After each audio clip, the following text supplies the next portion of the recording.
Hello everyone, welcome back to my channel academic alliance. मैं दीपक गुप्ता आपका अपने इस चैनल एकेडमिक अलायंस में एक बार फिर से स्वागत करता हूं। सो स्टूडेंट्स, इस वीडियो में हम बात करने वाले हैं ट्रिग्नोमेट्रिक टेबल कैसे बनाई जाती है। बहुत ही आसान तरीके से मैं आपको समझाऊंगा, ठीक। और अंत तक वीडियो में बने रहिएगा। मैं आपको जाते जाते ये भी बताऊंगा कि इस टेबल को बहुत ही आसानी के साथ आप कैसे याद भी रख सकते हैं, ठीक है। आपको उसके लिए ज्यादा मेहनत करनी नहीं पड़ेगी। तो चलिए स्टार्ट करते हैं पहले, ठीक है। तो टेबल बनाने के लिए एक तरीके का स्ट्रक्चर है, आपको इस प्रकार का स्ट्रक्चर है जो कि हम पढ़ेंगे क्या, 0 से लेकर 90 तक की वैल्यू को, ठीक है, कि 0 से लेकर 90 तक की वैल्यू कैसे कैलकुलेट की जाती है। तो उसके लिए कुछ स्टेप्स हैं आपको फॉलो करने पड़ेंगे। कैसे फॉलो करने पड़ेंगे? पहले आपको नंबरिंग करनी पड़ेगी 0 से लेकर 4 तक, 0 1 2 3 एंड 4। उसके बाद सभी को डिवाइड करना पड़ेगा 4 से, सभी को डिवाइड करना पड़ेगा 4 से, ठीक है। और फिर करना है आपको उसका रूट, फिर करना है आपको उनका रूट। तो चलिए कर दीजिए, 1 मिनट लगेगा बस। और उसके बाद आप सभी सीख जाएंगे कि ट्रिग्नोमेट्रिक टेबल बनाई कैसे जाती है, ठीक है। अब उसके बाद चलिए यहां तक आप पहुंच गए हम। अब देखिए, अगर मैं 0 को 4 से डिवाइड करूंगा तो क्या आएगा 0, और 0 का स्क्वायर रूट भी क्या होगा 0। निकल गई आपके साइन थीटा में, साइन 0 की वैल्यू क्या होती है 0। सिमिलरली अब ये कट तो सकता नहीं है, 1 का रूट क्या होगा 1 और 4 का रूट क्या होगा 2, ठीक है। ये निकल गया आपकी साइन थीटा यानी कि साइन 30 की वैल्यू क्या होगी 1/2। सिमिलरली अगर मैं यहां पर करूं तो 2 का तो रूट नहीं निकल सकता है, निकल सकता है, निकल सकता है, या उससे पहले आप इन दोनों को कट कर लीजिए। ये क्या हो जाएगा 1/2। अब 1/2 का अगर मैं रूट करूं तो 1 का तो रूट क्या होगा 1 ही होगा, लेकिन 2 का क्या बन जाएगा √2, ठीक है। क्या बन जाएगा √2।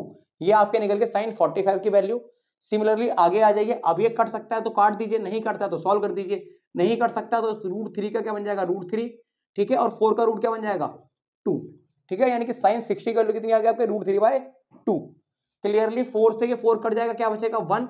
और अगर मैं 1 का रूट करूंगा तो क्या आएगा 1, ठीक है। बस, ज्यादा नहीं, बस सिर्फ आपको साइन थीटा की वैल्यू निकालनी है, ठीक है। यानी कि साइन की टेबल निकालनी है पूरी आपको। अब आपको बहुत आसानी से समझ में आ गया होगा साइन की टेबल में साइन 0 की वैल्यू क्या होगी 0, साइन 30 1/2, साइन 45 1/√2, साइन 60 √3/2, साइन 90 1। जैसे ही आपकी साइन की टेबल निकल जाएगी उसके बाद आपको क्या करना है, उसके बाद साइन की टेबल को रिवर्स ले आओ, वो आपका बन जाएगा कॉस। यानी कि साइन 90 पे जो वैल्यू है वो हो जाएगी कॉस 0 पे, साइन 60 पे जो वैल्यू है वो हो जाएगी आपकी 30 पे, कॉस 30 पे। यानी कि साइन 45 पे जो वैल्यू है वो आपकी सेम रहेगी कॉस 30 के लिए भी, कॉस 45 के लिए भी, ठीक है। इसी प्रकार से साइन 30 की जो वैल्यू वो कहां पहुंच जाएगी आपकी कॉस 60 में, यानी कि 1/2। और साइन 0 की जो वैल्यू वो आपकी क्या पहुंच जाएगी कॉस 90 पे, यानी कि ये हो गई आपकी 0, ठीक है। देखिए बहुत आसानी से आपकी साइन की टेबल भी बन गई और साथ में कॉस की भी बन गई, ठीक। अब बात आती है टेन को कैसे क्रिएट करें, टेन को कैसे बनाएं। तो टेन को बनाने के लिए आपको एक सिंपल सा फॉर्मूला याद रखना पड़ेगा, क्या, कि टेन थीटा बराबर क्या होता है साइन थीटा बटे में कॉस थीटा। यानी कि टेन थीटा की वैल्यू निकालने के लिए आपको साइन थीटा की वैल्यू को डिवाइड करना होगा कॉस थीटा से, ठीक है। करिए, आप मुझे बताइए साइन थीटा की वैल्यू कितनी है 0 और कॉस थीटा की वैल्यू कितनी है 1। अगर मैं 0 को 1 से डिवाइड करूंगा तो क्या आएगा 0, क्योंकि अगर मैं 0 को 1 से डिवाइड करूंगा तो क्या आएगा 0। क्लियर है। इसी प्रकार से जब मैं इन दोनों को डिवाइड करूंगा तो अपॉन वाले दो क्या हो जाएंगे, वो कैंसिल आउट हो जाएंगे। क्या बचेगा बेटा आपका, ये आपका बचेगा 1/√3। क्या बचेगा आपका 1/√3। कैसे बचेगा मैं आपको यहाँ साइड में करके दिखा भी देता हूँ। 1/2 को मैं डिवाइड करूंगा किससे √3/2 से, और जैसे ही 1/2 और ये √3/2 ऊपर जाएगा 2/√3 बनेगा तो कट के क्या बचेगा 1/√3, जो कि मैंने आपको यहाँ लिख भी दिया है, ठीक है। उसके बाद अब सेम संख्या 1/√2 को सेम संख्या 1/√2 से डिवाइड करेंगे तो क्या आएगा 1, ठीक है। ऐसे ही आप इधर आ जाइए, 2 से 2 कैंसिल आउट हो जाएगा, क्या बचेगा आपका √3, क्या बचेगा आपका √3, ठीक है। उसके बाद आप आ जाइए इधर। अब 1 को मैं अगर 0 से भाग करूंगा बेटा, तो ट्रिग्नोमेट्री में आपने जो बचपन से लेकर आज तक पढ़ा है वो गलत पढ़ा है। आपने क्या पढ़ा है कि किसी भी संख्या को 0 से भाग करते हैं तो क्या आता है 0, लेकिन ट्रिग्नोमेट्री ऐसा मना कर देता है।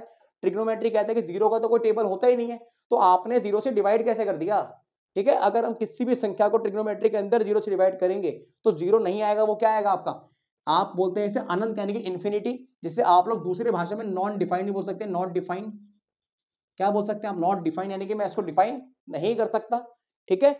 आपकी बन गई किसकी टेबल, साइन की बन गई, कॉस की बन गई, टेन की बन गई। आपको आगे की बनानी भी नहीं है, क्यों, क्योंकि आप लोगों ने पढ़ा था इससे पहले वाली वीडियो में। ये तीनों क्या होते हैं, उनके अपोजिट होते हैं। कॉट किसका उल्टा होता है, टेन का।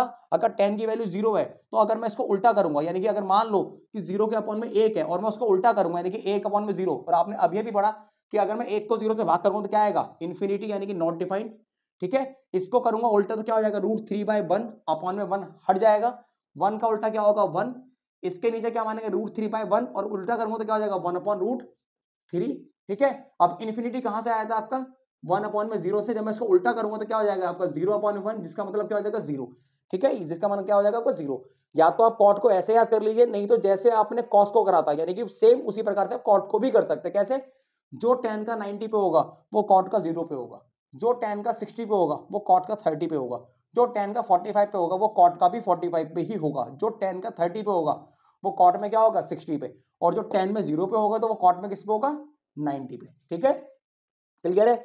इसी प्रकार से आप जानते हैं, क्या जानते हैं, sec किसका अपोजिट होता है, बताइए मुझे फटाफट, sec किसका अपोजिट होता है, cos का, यानी कि cos में अगर 1 है तो उसका उल्टा भी क्या हो जाएगा 1। यहाँ पे अगर √3/2 है तो क्या हो जाएगा 2/√3। सिमिलरली ये √2 1 में √2 हो तो इसका उल्टा क्या हो जाएगा √2/1, जिसको मैं क्या लिखूंगा √2, क्योंकि अपॉन वाला 1 गायब हो जाएगा। यहाँ पर क्या आ जाएगा 1/2 का 2, और 0 का जब मैं उल्टा करूंगा, अब 0 के नीचे क्या माना जाएगा 1, अब जब मैं उल्टा करूंगा तो क्या हो जाएगा 1/0। और आप समझदार है, ट्रिग्नोमेट्री में 1/0 मींस इन्फिनिटी, यानी कि अनंत, उसको डिफाइन नहीं कर सकते हम लोग, ठीक है, आप इसे नॉट डिफाइन भी बोल सकते हैं, क्लियर। इसी प्रकार से कॉसेक किसका उल्टा होता है, कॉसेक होता है साइन का उल्टा, कॉस होता है सेक का उल्टा, और टेन होता है कॉट का उल्टा, ठीक है। तो कॉसेक की वैल्यू को निकालने के लिए क्या करेंगे, साइन की वैल्यू को उल्टा कर देंगे। अब 0 के नीचे क्या मानेंगे 1, और जब इसको उल्टा करेंगे तो क्या हो जाएगा 1/0, और आपको पता है कि 1/0 में नॉट डिफाइन, यानी कि इन्फिनिटी। इसको उल्टा कीजिए क्या हो जाएगा 2, इसको उल्टा कीजिए क्या हो जाएगा √2, इसको उल्टा कर दीजिए क्या हो जाएगा 2/√3, और 1 को उल्टा करेंगे तो क्या होगा 1। ये बन गया आपकी ट्रिग्नोमेट्री की टेबल, ठीक है। कोई कठिनाई नहीं थी, आज के बाद आप और स्टूडेंट्स को सिखा भी सकते हैं, बता भी सकते हैं कि हाँ भाई ट्रिग्नोमेट्री की टेबल आपको भी बनानी आती है अब, ठीक है। अब जैसा कि हमने शुरुआत में बात की थी कि इसको याद कैसे किया जाएगा, क्योंकि स्टूडेंट्स कंफ्यूज होते हैं कि सर मैं याद कैसे करूं, मुझे याद नहीं हो पाती है टेबल। तो उसके लिए मैं आपको बता दूं, आपको कुछ नहीं करना, आपको सिर्फ और सिर्फ एक बार, आप इन 6 का याद मत करो, आप सिर्फ और सिर्फ साइन का याद कर लो, ठीक है। एक तो कर सकते हैं ना आप याद, साइन का तो याद कर सकते हैं ना आप, कैसे, 2-3 बार पढ़ेंगे तो आपको याद हो जाएगा automatic, sin 0 0, sin 30 1/2, sin 45 1/√2, sin 60 √3/2, sin 90 1, ठीक है, आपको याद हो गया।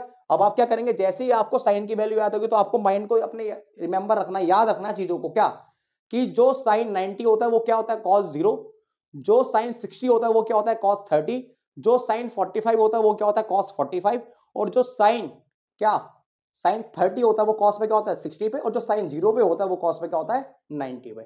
आपको साइन के साथ साथ किसकी याद हो गई, कॉस की भी याद हो गई, क्लियर है, क्लियर, यस क्लियर। उसके बाद आपको अगर साइन और कॉस की वैल्यू याद है तो आपको टेन की याद करने की जरूरत ही नहीं है, टेन की याद करने की आपको जरूरत ही नहीं है, क्योंकि आप जानते हैं साइन बटे कॉस क्या हो जाएगा 10 हो जाएगा, यानी कि साइन की वैल्यू को मैं डिवाइड कर दूंगा कॉस की वैल्यू से, सेम वेरिएंट में, यानी कि सेम 30 में, 0 में, 45 में, 60 में, 90 में, तो मैं रेलिवेंट 10 की वैल्यू भी निकाल सकता हूं। और जैसे ही आपको पता है साइन कॉस और 10 की निकल जाएगी, कॉट सेक और कोसेक क्या होते हैं, उन्हीं के रिवर्स होते हैं, कॉट किसका उल्टा होगा 10 का, सेक किसका होगा कॉस का, और साइन किसका होगा कोसेक का, ठीक है।